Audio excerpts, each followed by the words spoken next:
भारत ने Ethiopian airlines के एक विमान के दुर्घटनाग्रस्त होने के मद्देनजर मंगलवार को बोइंग 737 मैक्स 8 विमानों को प्रतिबंध कर दिया।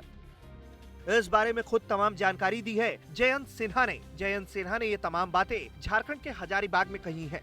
इथियोपियन एयरलाइनर की दुर्घटना हुई है। हम लोग अध्ययन कर रहे हैं कि जो बोइंग 737 मैक्स प्लेन है उस पर आगे की क्या कार्रवाई की जाए। इस विषय में हम लोगों की बातचीत चल रही थी एयरलाइंस के साथ, दुनिया भर के जो रेगुलेटर्स हैं उनके साथ और जो एयरक्राफ्ट मैन्युफैक्चरर्स हैं।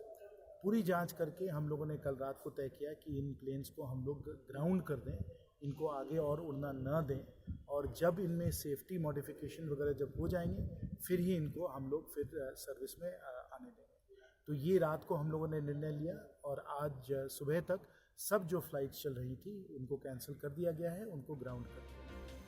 विश्व के कई अन्य देशों ने भी इस तरह का कदम उठाया है। गौरतलब है कि रविवार को हुई इस विमान दुर्घटना में 157 लोगों की मौत हो गई थी। स्पाइस जेट के पास करीब 12 ऐसे विमान हैं, जबकि जेट एयरवेज के पास ऐसे 5 विमान हैं। भारत ने इथोपियन एयरलाइंस के एक विमान के दुर्घटनाग्रस्त होने के मद्देनजर मंगलवार को बोइंग 737 मैक्स 8 विमान को प्रतिबंध कर दिया। विमान पर प्रतिबंध को लेकर पूरी प्रक्रिया के बारे में खुद जयंत सिन्हा ने हमें बताया।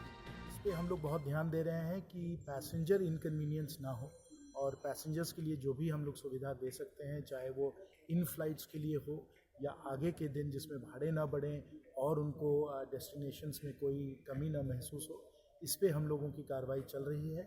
आज दोपहर में जो अधिकारी हैं वो सब एयरलाइंस के साथ मिल रहे हैं, जिसमें कि पैसेंजर्स को कोई इसमें असुविधा ना हो, और इस काम पे हम लोग निरंतर प्रयास कर रहे हैं। गौरतलब है कि इथोपियन एयरलाइंस का बोइंग 787 मैक्स 8 विमान रविवार को इथोपिया के अदीस अबाबा के पास दुर्घटनाग्रस्त हो गया था, जिसमें 4 भारतीय समेत विमान में सवार सभी 157 लोगों की मौत हो गई थी। बीते करीब 5 महीनों में बोइंग 787 मैक्स 8 विमान दूसरी बार हादसे का शिकार हुआ है। पिछले साल अक्टूबर में लायन एयरलाइंस की इसी श्रृंखला की एक विमान इंडोनेशिया में दुर्घटनाग्रस्त हो गई थी, जिसमें 180 से ज्यादा लोगों की मौत हो गई थी। आपको बता दें कि तमाम इन दुर्घटनाओं के बाद भारत सरकार ने भी ये फैसला लिया कि इस विमान पर भारत में भी प्रतिबंध लगा दिया जाए। ब्यूरो रिपोर्ट, बिहार तक।